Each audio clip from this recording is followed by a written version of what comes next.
The grey silk of the cheongsam was worn thin at the collar, a familiar weight against my skin. It had been her mother's, just like the job, the cast iron pans, and the silence of the men who filed in for supper.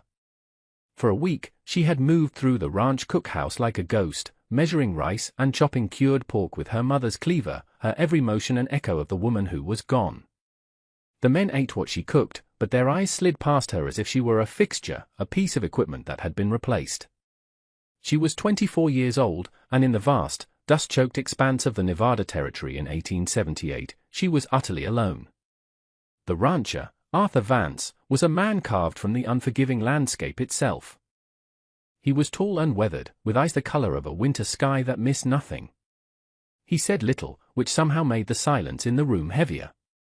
Each evening, he would take his plate, nod once in her general direction, a gesture of acknowledgement for the food, not the person, and retreat to his table by the window. His golden retriever, a big, friendly animal named Rusty, would settle at his feet, the dog's quiet contentment the only spot of ease in the tense room. Mai understood the arrangement. She was a necessity, like a good saddle or a sharp axe. Her mother, with her quiet dignity and decades of practice, had earned a measure of respect. Mai had inherited only the obligation. The first days blurred into a routine of smoke and steam. She rose before the sun, stoking the great iron stove that was the heart of the cookhouse. She kneaded bread, her knuckles aching with the unfamiliar labor.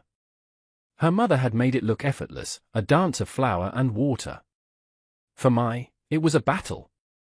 She followed the recipes she knew by heart, the ones her mother had whispered to her in their small room behind the kitchen, her voice a fragile thread against the persistent wind. The food was good.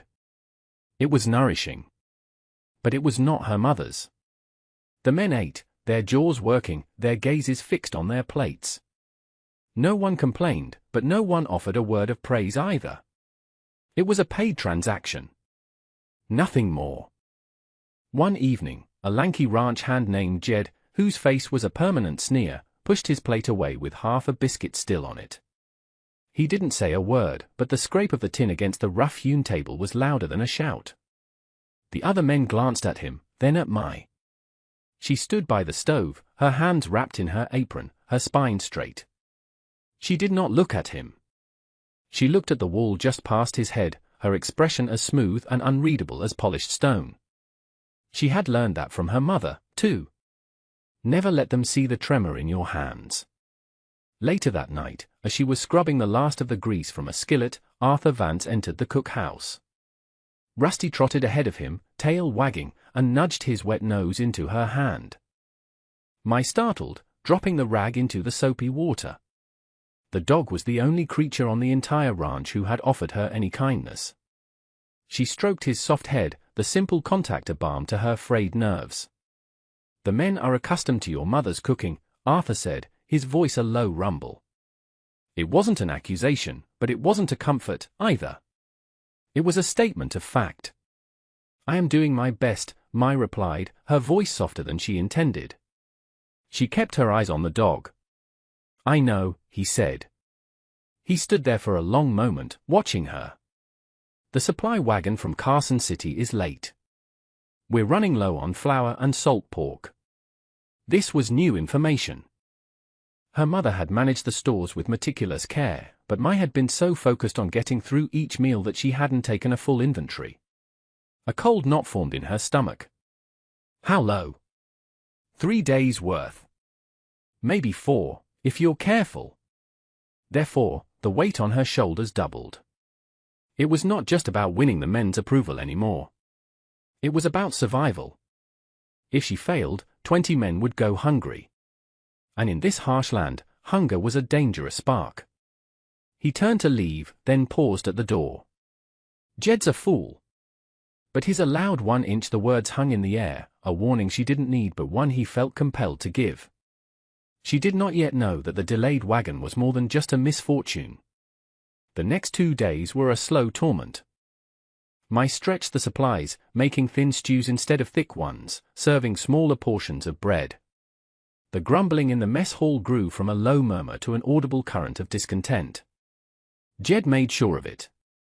He would hold up a piece of jerky and inspect it with theatrical disgust or sigh loudly over the watery broth. Mai ignored him, her face a mask of serene indifference, but inside, a quiet panic was building. She searched the bare shelves of the pantry, her mind racing. What had her mother done when supplies were scarce? She remembered walks they had taken along the creek bed, her mother pointing out plants with her gentle, work-worn fingers. Miner's lettuce, with its round, tender leaves. The bitter but edible roots of the wild dandelion. The cattails that grew in the marshy areas, their starchy rhizomes a source of flour if you knew how to prepare them. At the time, it had been a game, a way to pass a rare afternoon away from the heat of the kitchen. Now, it was a lifeline. On the fourth day, with the flour barrel scraped clean and only a handful of beans left, Mai took a basket and a small trowel and walked out of the cookhouse. The sun was high and hot. She saw a few of the men watching her from the shade of the barn, their expressions a mixture of curiosity and scorn. Let them watch. She followed the creek, her eyes scanning the ground. It was slow work. Her grey cheongsam was ill-suited for it, the hem catching on burrs and sagebrush. But she persisted, her basket slowly filling with greens, roots, and a few wild onions she found growing in a shady patch. Back in the kitchen, she worked with a feverish intensity. She washed and chopped the greens, pounded the cattail roots into a coarse paste, and added them to the last of the beans. She seasoned the stew with the wild onions and the precious remaining salt. The aroma that filled the cookhouse was unfamiliar, earthy, and surprisingly rich. When the dinner bell rang, the men filed in, their faces grim. Jed smirked when he saw the strange green concoction in the pot. "What's this then?" he drawled, loud enough for everyone to hear. "Eating weeds now?" Mai didn't answer. She simply began to ladle the stew onto the tin plates. The men hesitated. Then, one of the older hands, a man named Ben, shrugged and took his plate. He took a tentative bite. His eyebrows shot up. He took another, larger bite. Slowly, the other men followed suit. A grudging silence fell over the room, broken only by the sound of spoons scraping against tin. It wasn't her mother's cooking, but it was hot, it was filling, and it was far better than they had expected. Jed was the last to eat. He chewed his first mouthful slowly, his face a mask of conflicted surprise.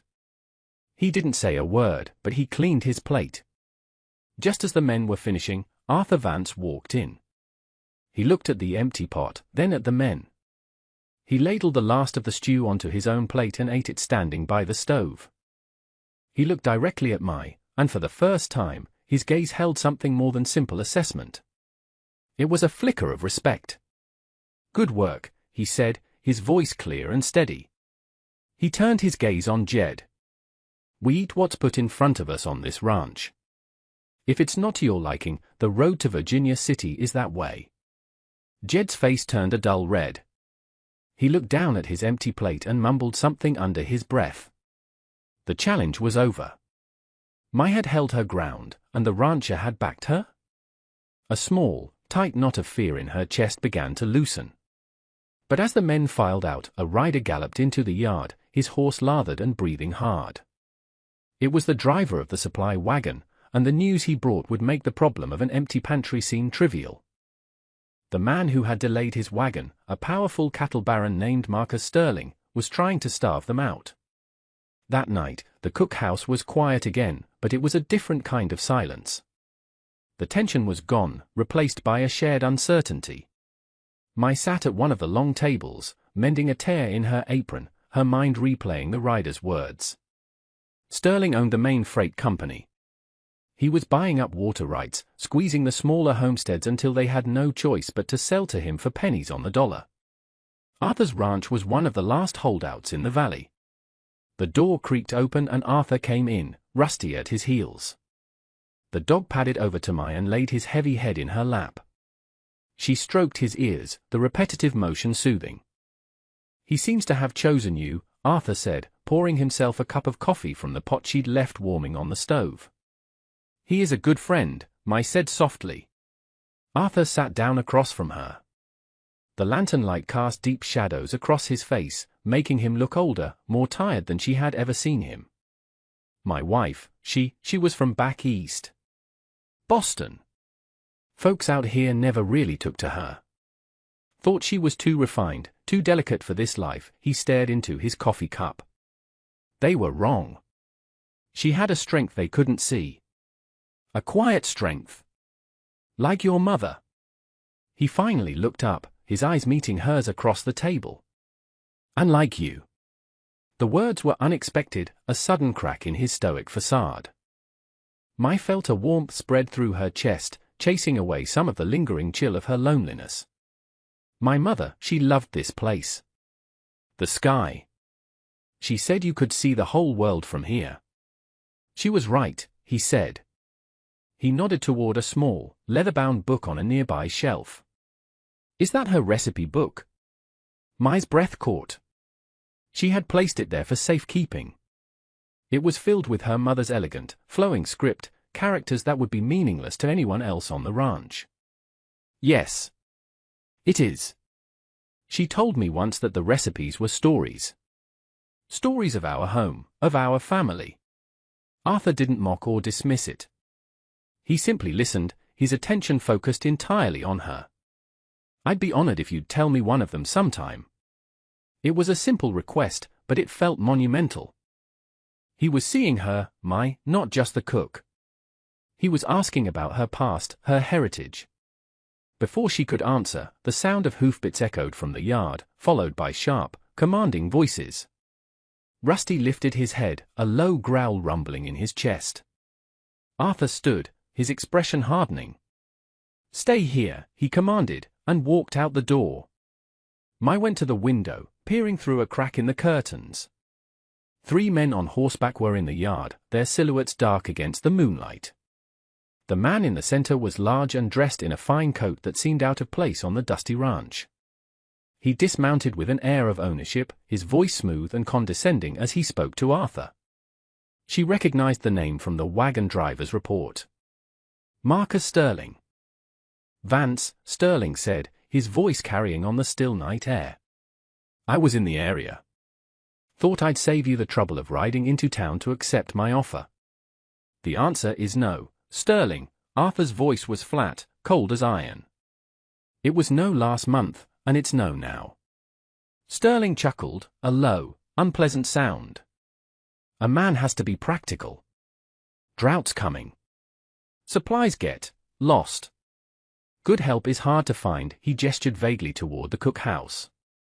I hear you're even having trouble in the kitchen. Forced to rely on foreign charity. The insult was a physical blow. Mai flinched back from the window, her hands clenched into fists. It wasn't just about the land anymore.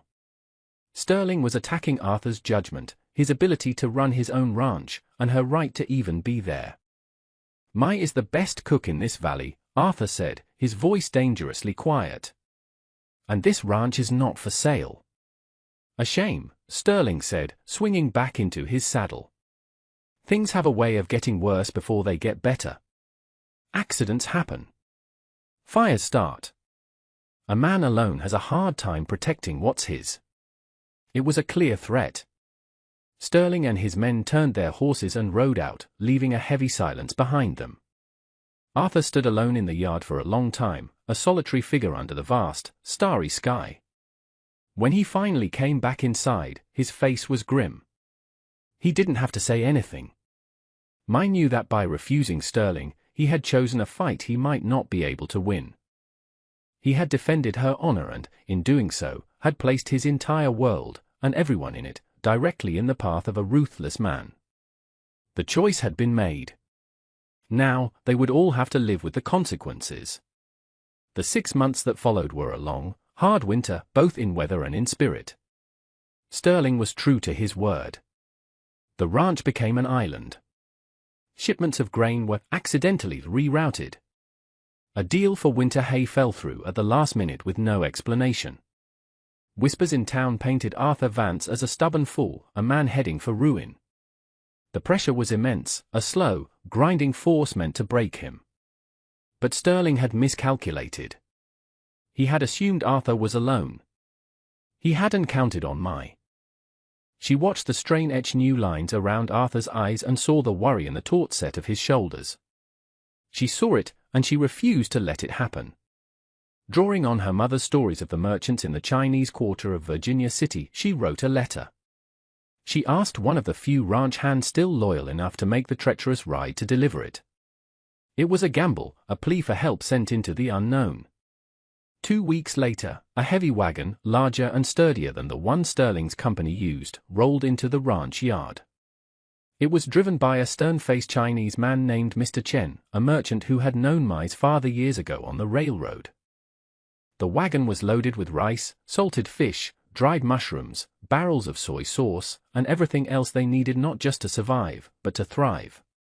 Mr. Chen had established a new supply line, bypassing Sterling's network entirely, a route built on old loyalties and shared heritage, things Sterling, with all his money, could not understand or control. The arrival of that wagon was a turning point. It was food, yes, but it was also a symbol. It was a declaration that the Vance Ranch would not be starved into submission. Mai's quiet resourcefulness had done what Arthur's brute force could not. She managed the new supplies with an iron will, her kitchen becoming the warm, beating heart of their resistance. The meals she cooked that winter were a defiant celebration. The men, who had once eyed her with suspicion, now looked at her with a deep, abiding respect. Even Jed, humbled by the turn of events, began leaving polished apples on the kitchen windowsill as a silent apology and a token of his esteem. As the snows began to melt, word came on the telegraph wire. The railroad was pushing a new spur line through the north end of the valley. New markets were opening up, new towns springing up overnight. Sterling's stranglehold on the territory was broken. His power, built on controlling access, was rendered obsolete by progress. He had been so focused on crushing Arthur Vance that he hadn't seen the world changing around him. One warm spring evening, Mai and Arthur sat on the porch of the main house, watching the last streaks of orange and purple fade from the sky.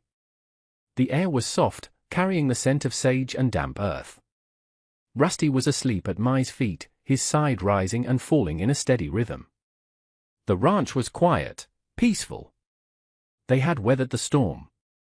Arthur was silent for a long time, not with the tense quiet of the past, but with a comfortable ease that had grown between them over the long winter months. He reached into his coat pocket and pulled out a folded piece of paper. He handed it to her. "I had the lawyer in Carson City draw this up," he said. Mai unfolded it carefully. It was a legal document, a deed of partnership. Her name was written on it, clear and strong, beside his. It gave her full ownership of the Cook house, the gardens she had meticulously planted, and a share in the ranch's profits.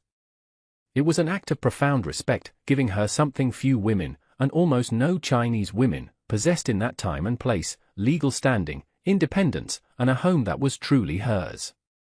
She looked up at him, her eyes shining in the twilight. She couldn't find the words.